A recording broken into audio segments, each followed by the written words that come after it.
मेरा नाम रितु है। मैं अब इस दुनिया में नहीं हूँ। बस न्यूज़पेपर में सनसनीखेज जुर्म की खबर बनकर रह गई हूँ। मेरा जो अंजाम हुआ, मैं नहीं चाहती वो किसी के साथ भी हो, और आपकी बेटी के साथ तो बिल्कुल भी नहीं।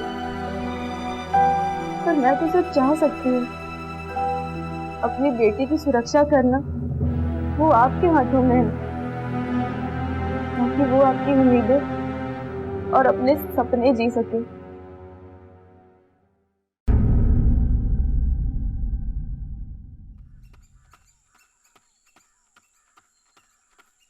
चाचा, हाँ चाचा, चाचा वो देखो, वो लड़के फिर आम तोड़ रहे हैं। रॉबर्ट, रुक जा, रुक।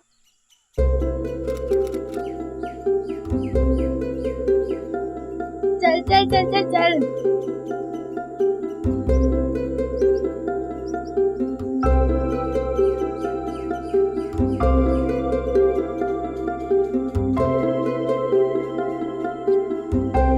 और जल्दी जल्दी। रुक जा, रुक।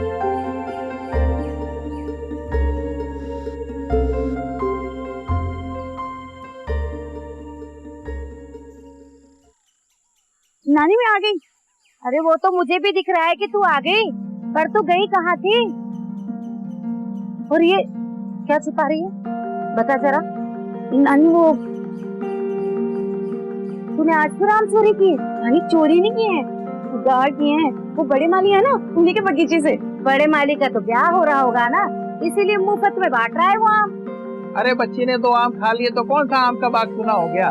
बिगाड़ लो अपनी लाडली को खूब। अरे तू उसकी फिक्र ना कर, मैं माली को आम के पैसे दे दूंगा। हाँ बेटा, तू तो आम खा। और कल से मेरठ जाएगी तो वहाँ पर भी ऐसी चोरियां करके आम खाएगी क्या? मेरठ? वो हाँ बेटा, वो कल तेरे पिताजी तुझे लेने के लिए आ रहे हैं। फोन आया था आज उनका। मैं कहीं नहीं जा रही। अरे सुन तो सही।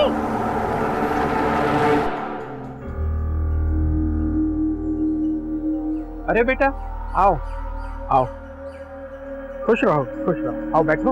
अरे सुनती हो, जमाई बाबू आए हैं। और बेटा, रास्ते में कोई दिक्कत तो नहीं हुई? जी नहीं।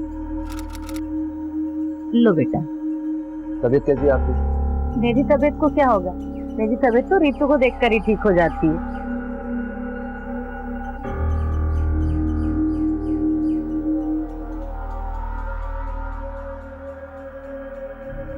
खुश रहो। ये क्या कपड़े पहन रखे तुमने? घर पे ताऊ जी देखेंगे तो क्या कहेंगे वो? इतनी बड़ी हो गई हो, कम से कम पहनने ओढ़ने के लक्षण तो सीख लो। जाने दो ना बेटा, बच्ची है। नाश्ता ठंडा हो रहा है, मैं लगाती हूँ। जी रहने दीजिए, नाश्ते के चक्कर में वो ट्रेन छूट जाएगी। हाँ, तुम अपना सामान ले लो, चलते हैं। मैं लेकर के आता हूँ।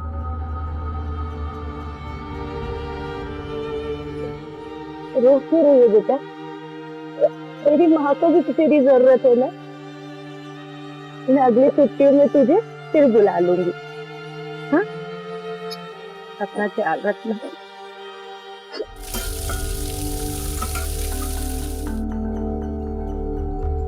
खुश रहो। 3 साल में सारे रिवाज भूल गई।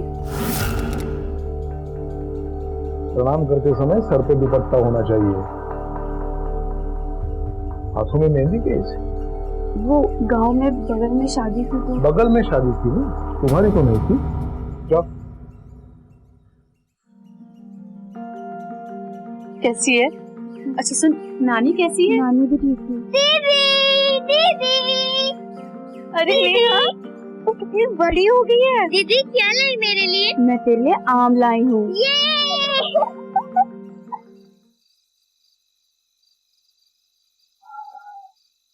शरद जी भाई साहब। वो जमीन वाली फाइल लेके मेरे कमरे में आ जाना। जी। कहाँ जा रही हो रात को तुम? अब खाना खाने के बाद टहलने के लिए। कोई जरूरी नहीं है। शरद, कोई बच्चलन कहे इससे पहले तो समझा दे अपनी बेटी को ये सहारनपुर नहीं है, वरना इसके साथ साथ नेहा का भी नाम खराब हो जाएगा। समझाई से चल रहने दे, अंदर जा, नेहा को भी ले जा। कैलेंडर की तारीख में दिन बदला, महीने बदले, साल बीते, सदियां गुजर गई, लेकिन आज भी हमारे समाज के बड़े हिस्से में कुछ ऐसा है जो अब तक नहीं बदला, और वो है हमारी सोच, जिसकी वजह से आज भी लड़के और लड़कियों के बीच में न सिर्फ भेदभाव किया जाता है, बल्कि लड़कियों की हर इच्छा, हर आज़ादी को सिर्फ ये कहकर दरवाजों के पीछे बंद कर दिया जाता है कि इससे परिवार की कहीं बदनामी ना हो जाए। ऋतु जैसी लड़कियां उम्र के जिस पड़ाव में गुजर रही होती हैं, उसमें माँ बाप की संवादहीनता, बेवजह की डांट डपट और उससे पैदा हुआ उनके अंदर का डर कई बार उन्हें ऐसे भयानक दलदल में डाल देता है जिससे बाहर निकलने का रास्ता वो खोज नहीं पाती। तो क्या सहारनपुर से 3 साल बाद दोबारा अपने माँ बाप के यहाँ मेरठ लौटी ऋतु भी ऐसे ही किसी अनजान खतरे की तरफ बढ़ने वाली? तुझे बोला था ना, तेरे पापा के आने के पहले सब कुछ शिफ्ट कर दी। हो गया ना अभी? शाम को घर आ रही है, आएगी ना? हम पार्टी करेंगे, ठीक है? क्या हुआ? ये चेक शर्ट वाले लड़कियों को देखना, कब से घूरे जा रहे हैं। ये बाजू के बॉयज हॉस्टल में रहते, और स्कूल के बाद लड़कियों को ताड़ना ना इन लोगों का काम होता है। तू ना किसी को लाइन मत दे, इग्नोर मार, ठीक है?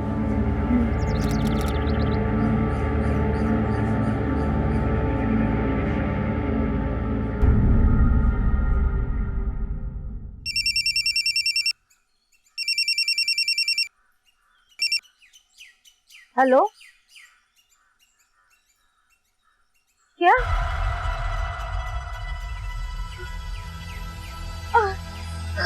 कौन था फोन पे? वो कह रहे कि हमारी ऋतु। ऋतु? क्या हुआ ऋतु को? क्या हुआ? क्या हुआ ऋतु को? तुम बोलती क्यों नहीं? बोलो बोलो। ऋतु नहीं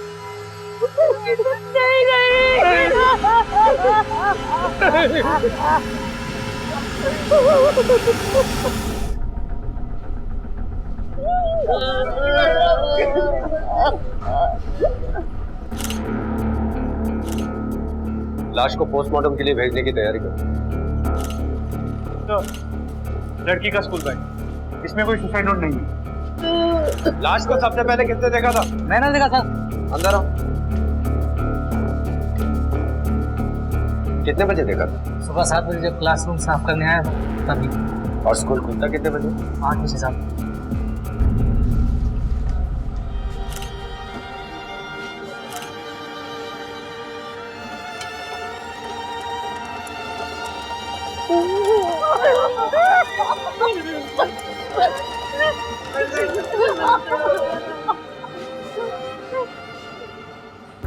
मिस्टर, इस टेबल से पंखे तक की ऊंचाई लगभग 8 फीट थी। लड़की की हाइट 5 फुट भी नहीं थी। फिर उसने इतने ऊंचे पंखे पर चुन्नी कैसे लटकाई होगी? किसी और टेबल का इस्तेमाल किया होता तो उसे भी यहीं कहीं गिरा होना चाहिए। एग्जैक्टली। सर एक और बात, अगर लड़की को सुसाइड ही करना था तो घर से इतनी दूर स्कूल में क्यों? क्योंकि सुबह इतनी जल्दी। इस लड़की की पूरी कुंडली निकालनी है। मैं उसके घर जाकर पूछताछ करता हूँ और तुम यहाँ स्कूल में उसके फ्रेंड्स, टीचर्स, गार्ड सबसे इन्फॉर्मेशन निकालो। सर जी साहब, मैं ही यहाँ पे अकेला वॉचमैन हूँ। तो सुबह जब रितु यहाँ आई तब तू कहाँ? साहब मैं चाय पीने चला गया। अच्छा, ठीक उसी समय चाय पीने चला गया जब रितु यहाँ आई। सब 6:45 बजे साफ सफाई के लिए गेट खोलना होता है और बच्चे 8 बजे से आना शुरू हो जाते, उसी बीच में चाय पीने चले जाता हूँ साहब। तेरे चाय के चक्कर में यहाँ एक बच्ची ने अपनी जान गंवा दी है। किसकी रखवाली करने बैठा है?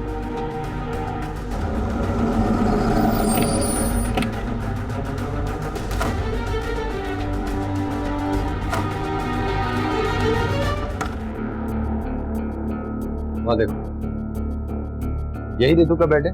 जी सर। आज सुबह ये बेड किसने ठीक किया? किसने नहीं सर। इस बिस्तरे पे तो सिलवटें ही नहीं, इसका मतलब रात को इस पे कोई सोया नहीं। सर कभी कभी ऋतु है ना, पढ़ते पढ़ते कष्ट में ही सो जाती। अच्छा होता कि सहारनपुर से यहाँ आती ही नहीं। सहारनपुर? सहारनपुर क्यों गई? 3 साल से ऋतु अपने नाना नानी के पास ही रह रही थी। हमें उनसे भी पूछताछ करनी होगी, उन्हें बुलवाइए यहाँ। चलो।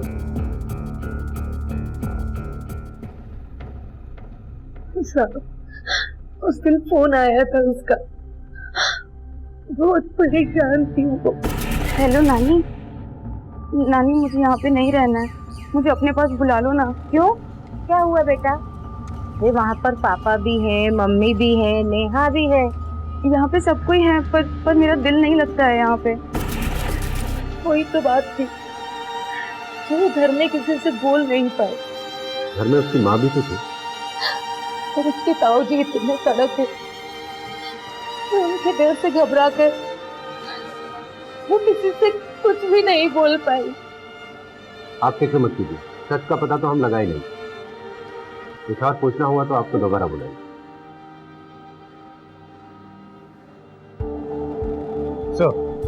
ये स्कूल की नर्स। हमें पता चला है कि ऋतु पिछले कुछ दिनों से बीमार रहने लगी थी। क्या वो आपके पास आई थी? हाँ सर, कुछ दिनों पहले आई तो थी मेरे पास। क्या हुआ, क्या ऋतु तुम्हें बताओ।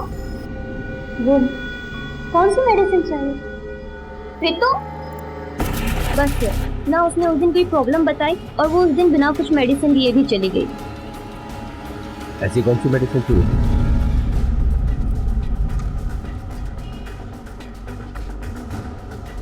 ऋतु के यहाँ तुम कितने वक्त से काम कर रही हो? साहब 10-12 साल से। तो पिछले कुछ दिनों में तुमने ऋतु के साथ कुछ ऐसा देखा जो तुम्हें अजीब या अलग लगे? साहब उस दिन मैं छत पर कपड़े लाने जा रही थी, तभी देखा कि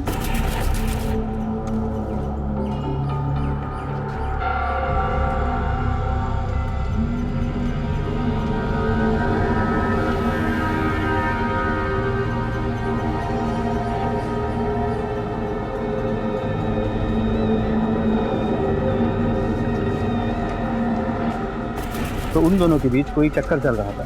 ये तो नहीं पता साहब। जो हमने उनके पापा और ताऊ के बारे में सुना है कि वो दोनों बड़े गुस्सैल हैं, क्या वो सही है? हाँ साहब, वो लोग बात बात पर लड़की पर हाथ उठा देते हैं साहब। बेवकूफ बनाती है मुझे। इतनी रात को वहाँ साइबर कैफे में तुम नोट लेने गई थी?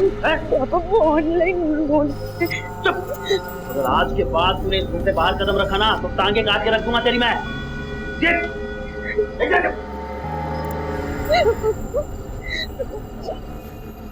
ठीक है, तुम जा सकती हो। हाँ साहब। चलो।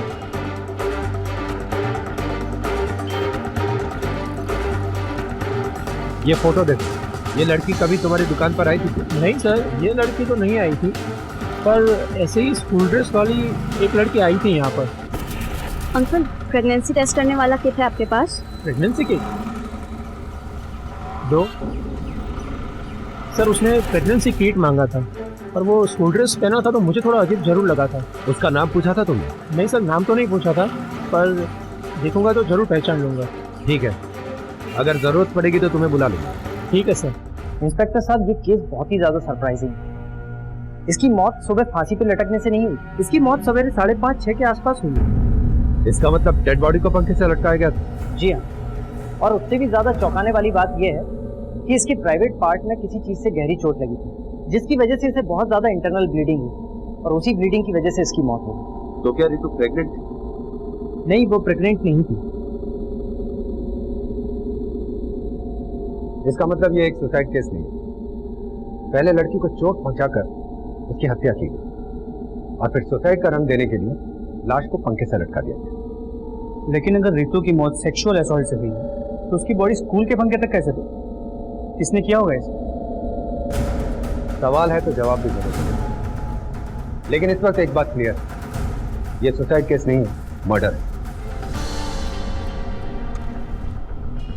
इसे देखा है कभी? यहाँ वो तो अक्सर यहाँ फोन करने आया करती थी। पिछली बार आई थी तो जब वो कुछ परेशान सी लगी। परेशान? जी। कोई अंदाजा है क्या? पूछा था, बताया नहीं। ये हमेशा अकेले ही आती थी या कभी कोई और भी आया था इसके साथ? ये इसके साथ कभी कभी एक लड़का आया करता था। पिछले बार आए थे तो दोनों नेट पे बैठे थे। उस लड़के का आईडी लिया है कभी? जी हाँ, आईडी तो हम सबका ही लेते हैं। दिखाइए जरा। ये है सर। हाँ सर, साइबर कैफे से उस लड़के का पता चला है, उसका नाम रवि है सर। उसका एड्रेस भी मिल गया। हाँ ठीक है, निकालो।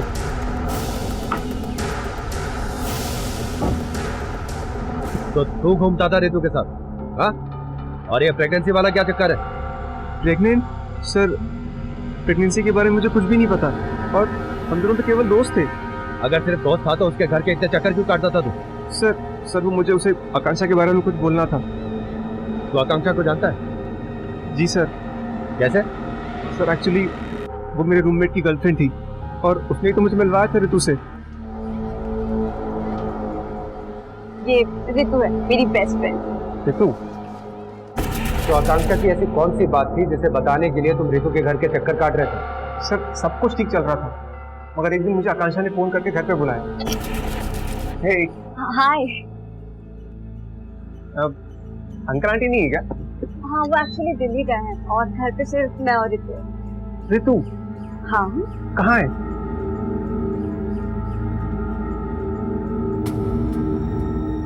मगर ये सो क्यों रही है? तो हुआ क्या है? तुझे उससे क्या? तुझे पसंद है ना, तो जितना ऐश करना है कर ले। बोल क्या रही है तू? मतलब कहना क्या चाहती है? अगर इसके होश आने के पहले तूने इसके साथ वो सब कुछ कर लिया जो लड़के लड़कियों के साथ करते हैं, फिर तो इसे तेरी गर्लफ्रेंड बनना ही पड़ेगा। कैसी दोस्त है यार तू? और क्या बोल रही है? मैं इसको अभी अपने साथ लेके जाऊंगा। ऋतु चल चल अभी साथ में। हाँ, और अगर इसके ताऊजी मिल जाए ना तो उन्हें बता देना कि तू इसके साथ क्यों है। हाँ, बहुत गलत कर रही है यार तू। इसे होश आने दे, तेरी सारी बातें बताऊंगा। पर आकांक्षा तो ऋतु की बचपन की फ्रेंड, वो ऐसा क्यों चाहती थी? पता नहीं सर, मगर सच वही है जो मैंने आपको बताया। उस दिन के बाद से मैंने मिलने की बहुत कोशिश करी मगर हमारी बात नहीं हो पाई और उस दिन जब केसी पे लगा कि हमारी बात हो जाएगी तो उसके पापा आ गए और उसे साथ ले गए।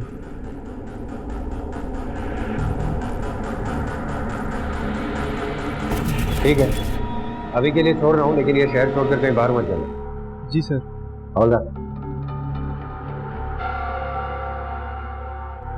अब तो आकांक्षा से मिलने के बाद ही पता चलेगा ये गुत्थी सुलझेगी या और उलझेगी। पर मुझे नहीं पता ये सब कैसे हुआ, कब हुआ।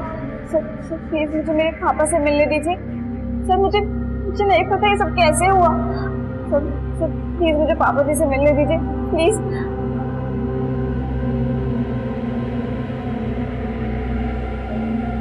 देखो आकांक्षा, अपना ड्रामा बंद कर। हमें यह पता चल गया है कि उस दिन फार्मेसी से प्रेगनेंसी किट लेने तुम ही गई थी। सर मुझे कुछ समझ नहीं। देखो, सच और झूठ का पता हम लगा ही लेंगे, लेकिन अगर तुमने ऋतु के बारे में हमसे कुछ छिपाया तो तुम्हें जेल जाने से कोई नहीं बचा सकेगा। सर सब कुछ एक मजाक था, तो ऋतु ने बहुत सीरियसली ले ली। मजाक? कैसा मजाक था? सर वो मेरे बॉयफ्रेंड को ललचा रही थी। ऋतु इतना मत सोचो, एक काम करो, ये ब्लैक करेंट खा लो, तुम्हें अच्छी लगेगी। Thank you. मेरे टेस्ट का ख्याल तो कभी नहीं किया तुमने। शी इज इनोसेंट यार, इतनी केयरिंग तो बनती है। और वैसे भी ना तुम पुरानी हो गई हो।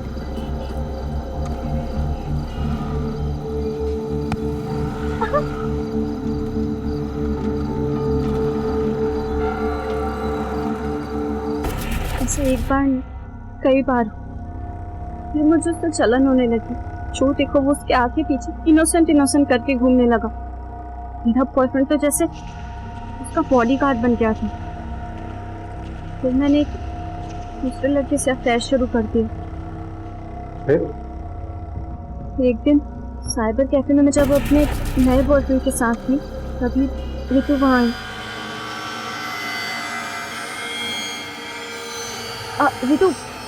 ऋतु रुकना, सुनना, तूने जो कुछ भी देखा है ना प्लीज किसी को बताना मत। ये कितना डिस्गस्टिंग है कि तू आजकल मेरे से कितने बुरे तरीके से बात कर रही है और तूने तो अपनी लिमिट से क्रॉस कर दी। तू तो अपने खुद के बॉयफ्रेंड को धोखा दे रही है। धोखा मैं दे रही हूँ और तू क्या कर रही है यहाँ? क्यों लिया ना तूने मेरे विराट को? मैं ना तेरी जैसी लड़की नहीं हूँ। मेरे जैसी लड़की मतलब क्या? हाँ, लोग सही कहते थे कि तू किस टाइप की लड़की है। अब तो मुझे भी शर्म आने लगी है कि तू मेरी दोस्त है। क्या कहते हैं लोग यही कहते हैं कि तू कितनी बड़ी कैरेक्टरलेस लड़की है। उसको मैंने डिसाइड कर लिया था कि जितनी इंसल्ट उसने मेरी की उससे कई ज्यादा इंसल्ट मैं उसकी करूंगी।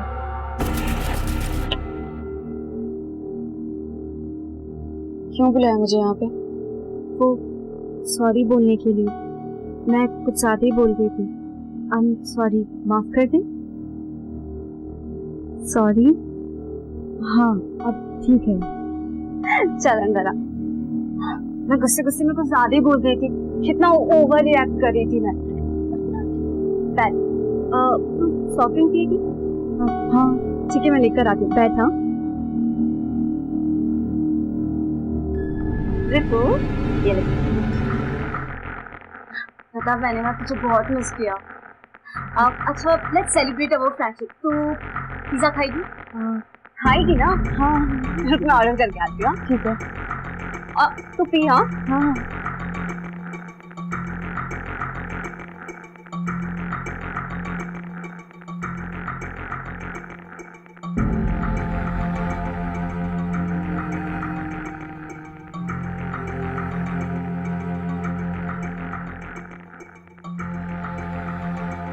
बस 10 मिनट में पिज्जा ना।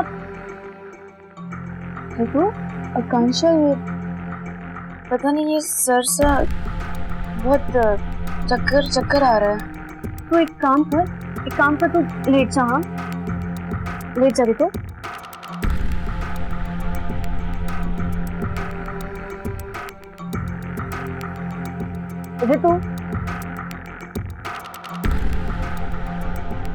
हेलो रवि। हाँ तू घर आ सकता है, एक सरप्राइज है। मगर रवि ने तो वो नहीं किया जो तुम चाहते हो। हाँ लेकिन रवि के जाने के बाद मैंने सोचा कि कुछ और करना पड़ेगा।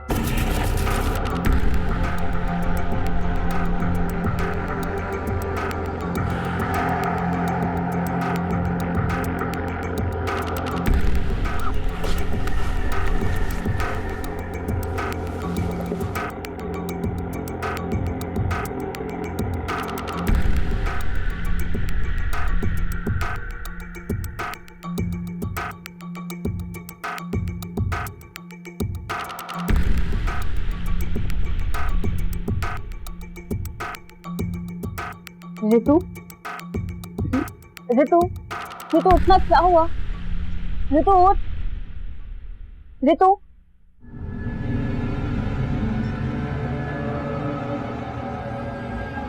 आकांक्षा, माय गॉड रितु, तूने क्या कर लिया रवि के साथ? आकांक्षा, मुझे कुछ समझ नहीं आ रहा है और मुझे कुछ याद भी नहीं आ रहा है। ये क्या हो गया? मैं तुझे और रवि को छोड़कर नीचे गई थी थोड़ी देर के लिए और वापस आई तो ये हालत। अब क्या होगा? तो मतलब ये सब तेरी मर्जी से नहीं हुआ है? रवि ने तेरा रेप कर दिया? सच्ची मुझे कुछ नहीं पता। मैं सच्ची कह रही हूँ, मैं कुछ कसम खा के कह रही हूँ, मुझे नहीं पता कुछ भी। तू घबरा मत, तू जल्दी से कपड़े पहन ले और घर चले जा। किसी को कुछ मत बताना। हाँ, और उस रवि से तो बात ही मत करना। उस रवि से तो मैं कभी भी बात नहीं करूंगी। उस दिन मेरा प्लान सक्सेसफुल हो गया था, लेकिन मैं उसे और टॉर्चर करना चाहती हूँ।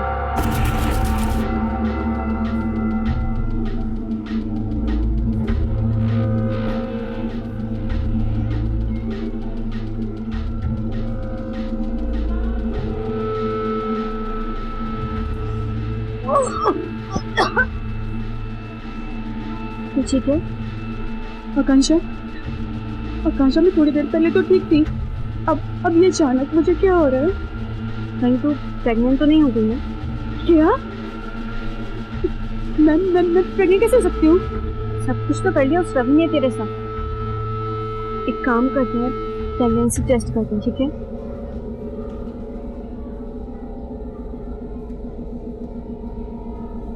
क्या हुआ?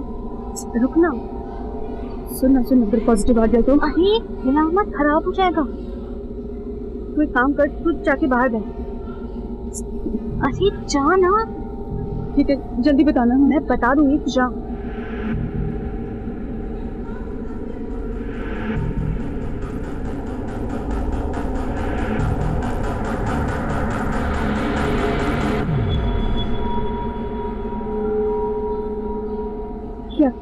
क्या पता चला? माय गॉड, ये तो पॉजिटिव आ गया। क्या? अब अब क्या करूंगी मैं? तू घबरा मत, मैं हूं ना। पहले मैं सिर्फ अपनी इंसल्ट का बदला लेना चाहती थी, पर जब मैंने देखा तो बहुत परेशान हो गई। वो बोल रही थी कि वो अपनी प्रेगनेंसी टर्मिनेट कराने का खुद ही कोई तरीका निकालेगी। तो मैंने सोचा कि उसे थोड़े दिन और टॉर्चर करती हूँ, तो उसे सब कुछ सच बता दूंगी। लेकिन ये नहीं जानती थी कि वो अपनी जान ले लेगी। और तुम्हारे इस पागलपन ने एक निर्दोष लड़की की जान ली। बहुत बड़ा क्राइम किया तुम, इसकी तुम्हें कड़ी सजा मिलेगी। सर मैंने कुछ नहीं किया। Sir please believe me. लेके जाओ। सर I'm sorry, प्लीज मुझे माफ कर दीजिए। सर आकांक्षा ने तो अपनी मिस्टेक को मान लिया, लेकिन अब तक ये समझ नहीं आ रहा है कि रितु की बॉडी स्कूल के पंखे तक पहुंची है और उसे किसी ने देखा कैसे नहीं। इसका जवाब तो स्कूल में मिलेगा।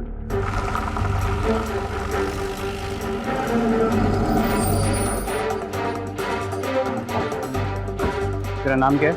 रमेश नाम साहब। जिस दिन रितु की मौत हुई उस दिन तू यहाँ नहीं था ना? नहीं साहब, वो तो दूसरा था। तो नौकरी छोड़ दिया था, उसी की जगह पे मैं आया। उस पहले वाले वॉचमैन का नाम और पता जानते हो? आप ही का इंतजार कर रहा हूँ। कब तक आएंगे आप? हाँ यहाँ सब आ गए क्या? रुकिए।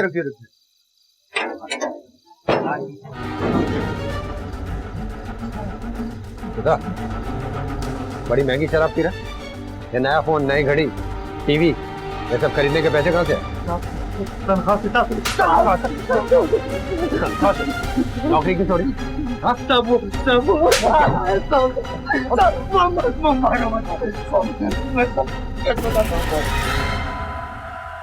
जल्दी कर, कोई आ जाएगा और भूख लग रही है, कैसा को हेल्प कर। क्या कर रहे तुमने? मार दिया तुमने उसको? चुप उसको। हमने नहीं मारा है उसे, वो पहले से मरी थी। तुम लोगों ने मारा है। मैं पुलिस को बुलाने जा रहा हूँ। पुलिस को बुलाएगा तो तू फंसेगा। स्कूल का वॉचमैन तू है, हम नहीं, समझे?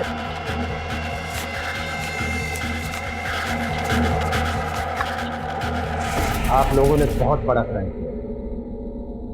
रितु एक भद्दे मजाक का शिकार हुई। आकांक्षा ने उसे ये झूठा एहसास दिलाया कि उसका रेप हुआ है और वो प्रेग्नेंट है। और फिर आप लोगों के डर से घबराई हुई आपकी बेटी ने जो कदम उठाया, उसकी वजह से उसकी जान गई। सर ये आप क्या कर रहे हैं, कुछ समझ में नहीं आ रहा। ये आकांक्षा, ये इनके बारे में पहले कभी सुना ही नहीं सर। बस बहुत अच्छा हुआ कि आप लोगों को सब कुछ पता चल गया, वरना इन लोगों ने तो मेरी परवरिश को ही खोजना शुरू कर दिया था। और तो मेरी बेटी है, इसके अलावा मैं इस घर की बहू हूँ, पत्नी हूँ। इस एहसास के तले मुझे दबाता रह गया। अब एक बेटी की नहीं, एक माँ की भी मौत हुई थी।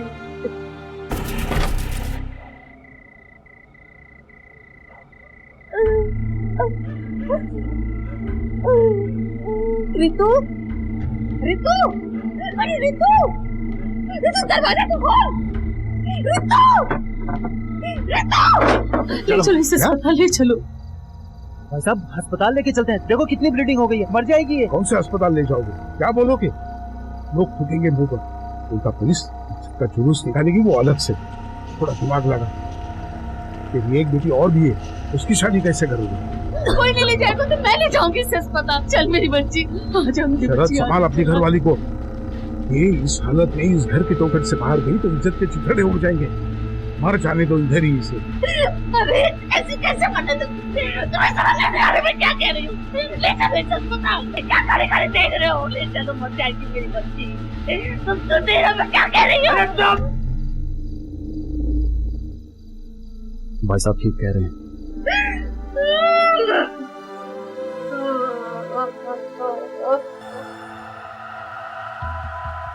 बॉडी का क्या करना है?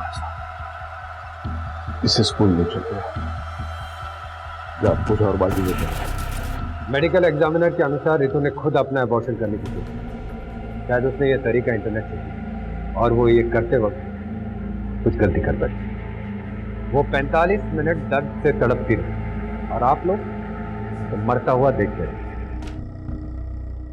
रितु की मौत की गुत्थी सुलझ गई।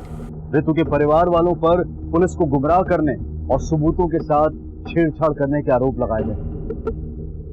वॉचमैन को अपनी ड्यूटी के दौरान लापरवाही बरतने और पुलिस को गुमराह करने का दोषी बताया गया और ये सारा मामला इस वक्त अदालत में अपने आखिरी फैसले का इंतजार कर रहा है। लेकिन सच तो ये है कि ऋतु की मौत के लिए अगर कोई सबसे ज्यादा जिम्मेदार है तो वो है हमारे समाज की ये सोच कि लड़कियों को डरा धमकाकर ही रखना चाहिए। बच्चे जब बड़े होने लगते हैं तो उन्हें कदम कदम पर आपके प्यार और मार्गदर्शन की जरूरत होती है। इसलिए बेहद जरूरी है कि हम उनके साथ हर मसले पर खुलकर बात करें, एक ऐसा संवाद स्थापित करें जिसमें डर और उससे पैदा हुए झूठ के लिए कोई जगह ना हो, बल्कि आपस के विश्वास से जन्मी सच की वो रोशनी हो जिसमें राह भटकने की नहीं बल्कि सही राह पर चलने की दिशा निर्धारित हो। इसी विचार के साथ मैं अनूप सोनी अब आपसे विदा लेता हूं। फिर मुलाकात होगी अगले एपिसोड में एक और चौंका देने वाले केस के साथ। तब तक अपना और अपने परिवार का ख्याल रखें और देखते रहें क्राइम पेट्रोल डायल 100। सबक एक को सीख हम सब। जय हिंद।